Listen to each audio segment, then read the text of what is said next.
Баршаларыңызға ассалаумағалейкум. Белгілі қоғам қайраткері көпшілікке танымал Мұрат Әбенов мырза бүгінде елдегі әлеуметтік желіні бұғаттау туралы бастама көтеріп жүрген депутаттарға қарсы өз үндеуін жолдады.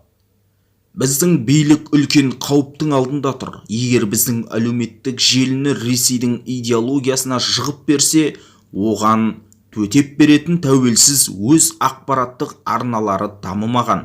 Сонда біздің азаматтардың көбісі көршінің саясатына, геосаяси ұстанымына сенетін, қолдайтын болады. Сырттан еш әскер кіргізбей-ақ басқаруға оңай болады. Қазір Сенатта әлеуметтік желіні бұғаттауға жол беретін заң жобасы қаралып жатыр. Тағы да Сенат депутаттарына айтарым: қазақ елінің тәуелсіздігіне нұқсан келтіруге жол бермеңіздер. Заңды тоқтату керек. Президент Тоқаев саяси реформалар жайлы жақсы бастамалар жариялады. Оны көпшілік қоғам қолдады.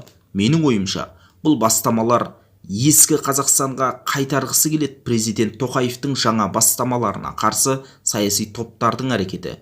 Бір қолмен саяси бәсекелестікті бастап, екінші қолмен ақпараттық ашықтықты шектеу, бір-біріне қарсы ұстанымдар. Мемлекет басшысы бастаған жаңа Қазақстан идеологиясына мүлдем сәйкес келмейтін ескі көзқарастағы заң жобасы. Керісінше, президент Тоқаевтың халыққа ұсынған жаңа Қазақстан идеологиясын іске асыру үшін бізге әлеуметтік желіні кең пайдалану керек, дейді Мұрат Әбенов мырза өзінің әлеуметтік желідегі парақшасына қалдырған жазбасында. Қарап отырсақ, жаңа Қазақстан құрамыз дедік, дегенмен мәжілісте отырған депутаттардың басым көпшілігі сол ескі жүйемен келе жатқандар. Қалай ойлайсыз? Тоқаевтың тың бастамаларын іске асыруға сол Назарбаев дәуірінен қалған депутаттар керек пе? Төмендегі комментарийге пікір қалдырыңыз. Каналға жазылып қолдау білдіруді ұмытпаңыз.